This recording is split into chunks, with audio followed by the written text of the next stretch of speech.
apakah ini dia bakal menjadi lampu yang paling digemari oleh geng-geng hiking, guys?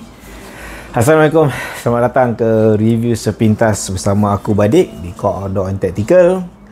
Hari ni aku nak tunjukkan korang ada satu set lampu yang agak mengiurkan buat masa ni bila ditunjukkan kepada rakan pendaki, di mana untuk pengetahuan korang, aku masih tak tunjukkan ramai di lapangan. Baru beberapa orang je dah tengok, tapi majoriti yang tengok memang jatuh cinta kau-kau lah. Apa lampu dia? Okay, aku buka kat dalam. Pertama sekali, apa korang akan dapat? Ini dia, sebuah kabel Type A ke Type C. Dan seterusnya, ni, aku akan tunjukkan korang lampunya. So, korang boleh decide sendiri buat masa ni, nampak cantik ataupun nampak biasa-biasa. Nampak macam tak adalah menarik mana kan. Okay, sebenarnya lampu ni buka dia macam ni. Kemudian dia ada juga lampu dekat belah tepi macam ni. Di sebelah satu side ni magnetik, boleh melekat kepada permukaan besi. Di side luar yang satu lagi katanya solar, tapi aku kalau solar untuk barang harga murah macam ni tak berapa nak yakin lah. Kapasiti bateri dia claim 5000 mAh. Apa yang menarik pasal dia? Yang pertama, di bahagian magnetik dia ni, dia ada tangkai yang korang boleh buka dan boleh digantungkan. Tak cukup dengan tu, kat tangkai dia ni korang boleh up lagi satu. Korang tengok, boleh kasih sangkut kan? Boleh kasih sangkut dekat tali. Macam yang pertama jatuh cinta kat lampu ni adalah member aku, sahabat, nama dia Topeng. Sebab dia kata dia pakai 4 wheel. Bila dia masuk hutan, dia boleh je lekatkan benda ni di luar 4 wheel dia dan dia ketatkan lagi sikit supaya mengecas ketika dalam pergerakan. Itu yang buat dia menang lah.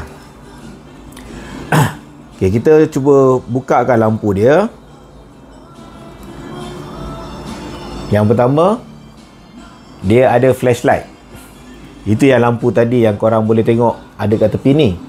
Yang kedua, ni lampu dia. Cerah, cerah, mati. On lagi sekali flashlight. Ini lampu dia. Medium, cerah. Okey. Yang ini cerah yang campur antara putih dengan kuning. Kita boleh tekan lama untuk menukarkan dia dan korang boleh tengok sekarang dia dah berbeza kuning saja. Tekan lagi lama dan dia akan start berpindah kepada putih sahaja pun boleh. Itu yang buatkan dia menarik. Tempoh hari ketika dah dicas penuh, aku menggunakannya pada kadar kecerahan maksimum di Gunung Nuang. Kami berkemah di situ untuk satu malam. Lebih daripada 5 jam boleh tahan. Lebih daripada 5 jam dia boleh tahan. Bila masa dia mati, aku pun tak sedar sebab aku dah tertidur kan. Bangun-bangun dah pagi. So insyaAllah nanti aku akan try secara full berapa agak-agak lama masa boleh. Namun kalau mengikutkan kepada pengalaman menggunakan lampu-lampu yang lain, apabila dia claim bateri dia ni 5000 mAh dan bila kita gunakan setting cahaya yang paling tenang, paling rendah, boleh pergi sehingga 15 jam. Dan yang menyebabkan dia lagi menarik buat pendaki gunung, okay, dia ni rechargeable Type C, cocok dekat sini kan. Yang menyebabkan dia menarik adalah sebab bentuk dia lah.